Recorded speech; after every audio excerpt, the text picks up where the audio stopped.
Hooked on Fishing with Wes and Dave Peterson is sponsored by Hardee's. Welcome to Hooked on Fishing. I'm Michelle, and we do thank Jason and his staff at the Hardee's stores in Hibbing and International Falls for sponsoring the show, featuring made-from-scratch biscuits and hand-breaded chicken tenders, and, of course, charbroiled Angus burgers. Hardee's is happy to sponsor Hooked on Fishing. Well, welcome to Hooked on Fishing. We are back. I'm Michelle. Dave and Wes are here, and it's the week before Christmas, but you guys are still thinking about fishing. And Of all course. through the house, not a creature was stirring, not even a mouse. I was waiting for some fishing twist on that, Dave. Come Well, on. Gotta get more lately, fish hasn't been stirring either. So Uh-oh. Well, what are we here to talk about then? Well, Rainey started off pretty slow. One thing I like when we do this show, I like to be honest. Yeah. In 2 days of fishing, I probably saw 150 fish in the graph, and I never put one fish on the ice.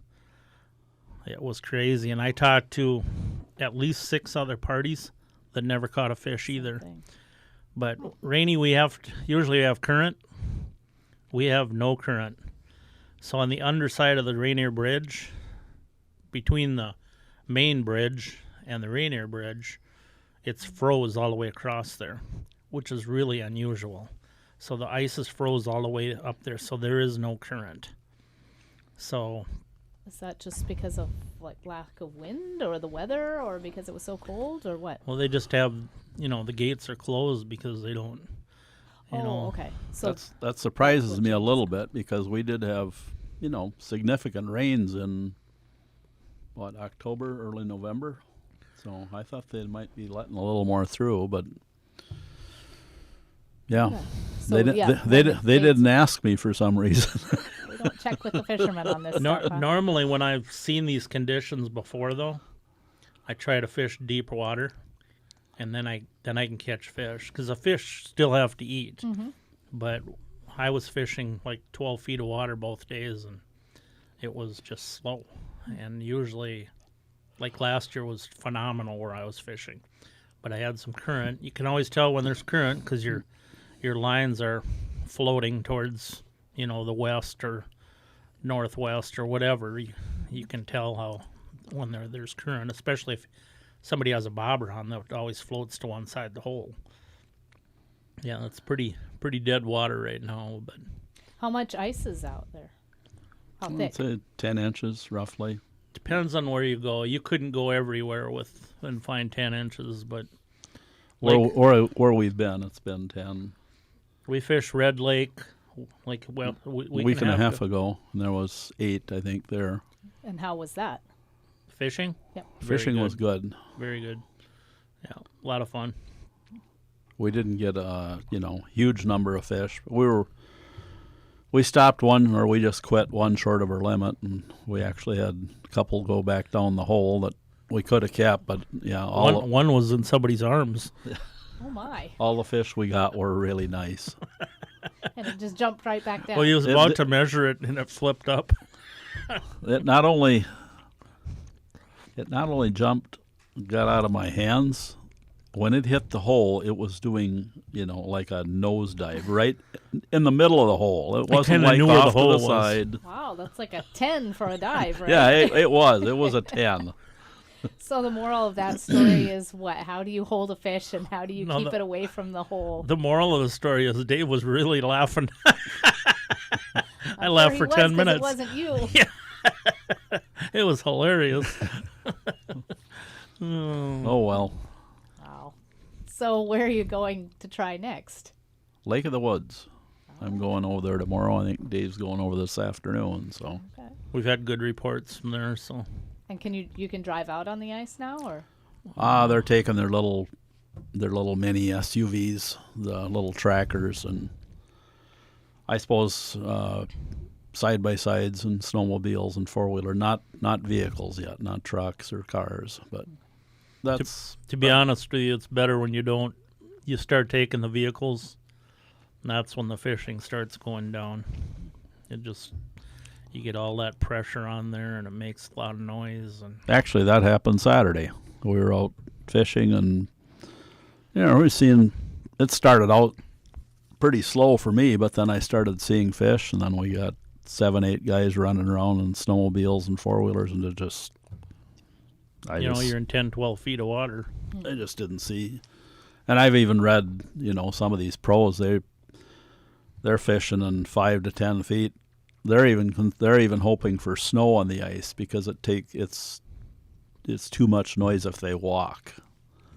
So. Oh, wow. Yeah, in shallow water, sound travels. Sound travels very well in Yes. shallow water. So. If you ever been in a canoe and you're going down a smaller river or a little creek and you see a northern, and if you make any kind of noise at all, that fish shakes off like a rocket. Probably no different fishing out here, Under the ice then, yeah.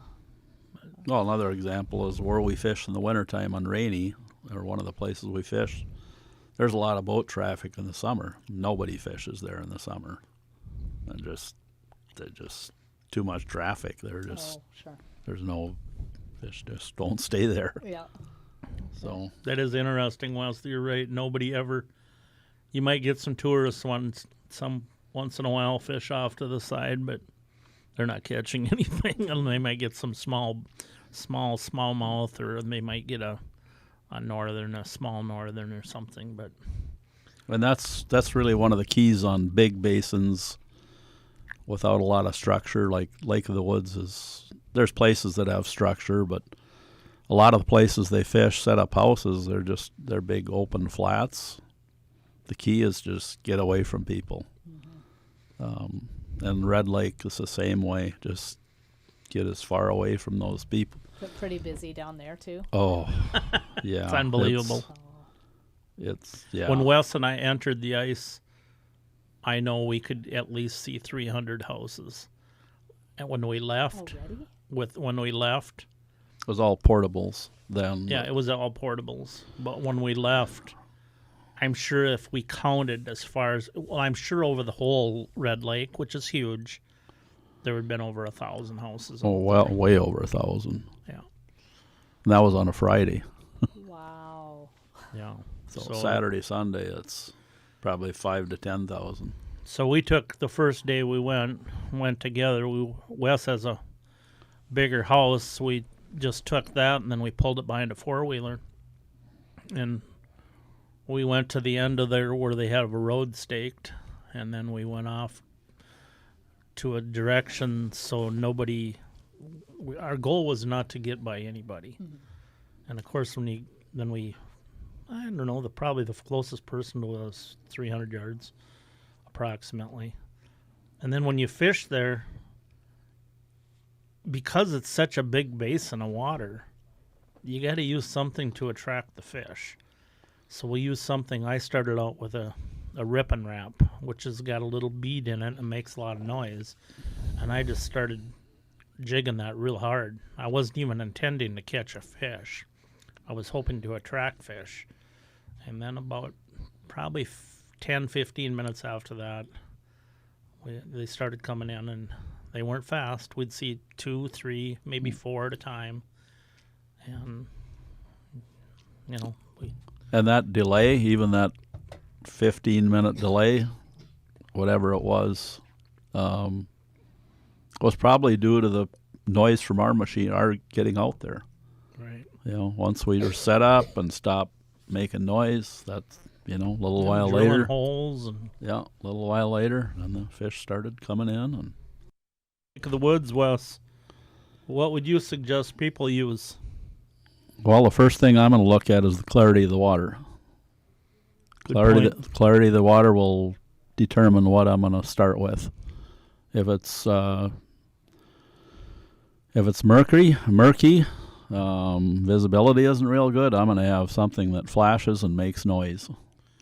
That's really good advice. And I'm guessing the water is not going to be murky because Rainy has no current. So if there's no current going through the river, and on the way over there, it'll be, I'm sure a lot of it's going to be froze now. But if there's no current over there, I'm guessing that the water clarity should be good.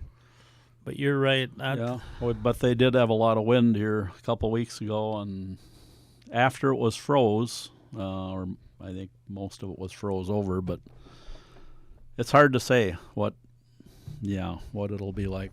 But I'll usually start out with something with either flash or noise, or both, like a rattle or a rip and wrap, or something to attract them. Something glow color. We like to call it ringing the dinner bell.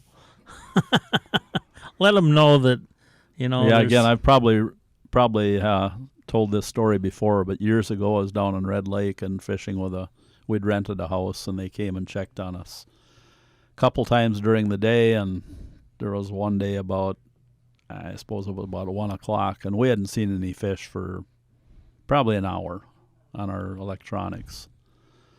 And a guy came to check on us, and he was watching our electronics, and he asked one of the guys, "Can I see your rod?" So he took his rod, and he started jigging aggressively. I mean, he was up and down constantly, up and down 18 inches to 2 feet. And I was watching him. I was like, and literally within 45 seconds, he caught a fish. And we hadn't seen any for an hour. And I was watching him, and I said, "Do you always jig that aggressively?" And he said, "Always." He said, "Until I see a fish," he said, that's what and then he said, "You got to let them know you're down there."